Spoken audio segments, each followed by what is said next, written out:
Good afternoon. I'm Simon Olech with Franciscan Beat News. Here are your headlines for Friday, April 11th. In local news, the Fort Steuben Mall is on track for a sheriff's sale. Earlier this week, Jefferson County Common Pleas Judge Michelle Miller gave the lender, Total Finance Incorporated, the green light to proceed with foreclosing on the mall's owner, Fort Steuben Mall Holdings, for non-repayment of a $6.4 million note. The mall was last purchased in 2022 for $11 million. Total Finance's attorney, Hal DeCoffey, centered in Pittsburgh, said that his client plans to improve mall property and expand business in the mall as soon as it is obtained. The Cleveland Browns head coach, Kevin Stefanski, gave the keynote address at the Franciscan University of Steubenville last night at the 56th Annual Barron Club Awards dinner, tackling faith, family, and football. A proud and committed Catholic, Coach Stefanski said that his faith is integral to his life and has been since his youth. He is one of the 2 coaches to ever lead the Browns to multi-seasons with at least 11 regular season wins and has produced a Pro Hall of Fame inductee. However, he said, quote, "Anyone can Google my record as a coach, but no one on the outside knows my record as a father and husband. That job is more important than what I do as a coach," expressing a deep commitment to faith and family. In national news, China raised their tariff rates from 84% to 125% this morning as a response to continued United States rates. This is the latest escalation in the ongoing trade war between China and the United States, the 2 greatest economies in the world, rattling markets and raising fears of a global market collapse.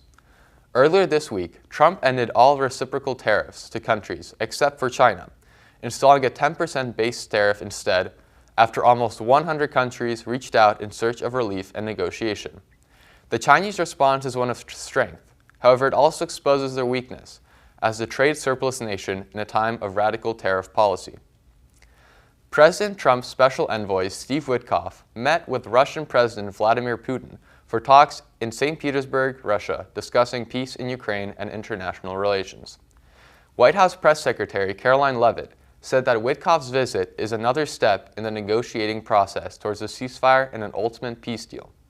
Meanwhile, European countries decided to spend billions to further aid to Ukraine in hopes of continuing the war with Russia. British Defense Secretary John Healey said that new pledges of military aid totaled over $24 billion, even supporting frontline fighting.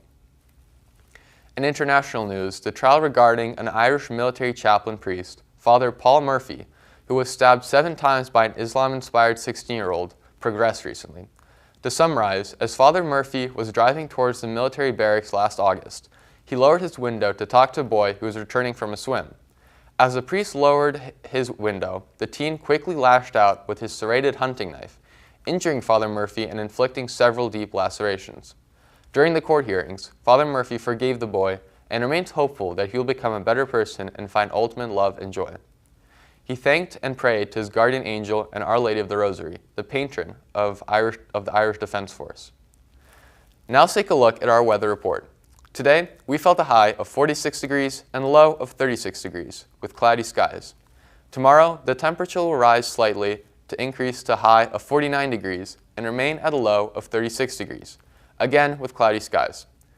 On Sunday, we're set to have a high of 56 degrees and a low of 32 degrees. So it should be a comfortable weekend. Thank you for tuning in to this Franciscan Beat News Brief. We'll see you again next week. Good night, and God bless.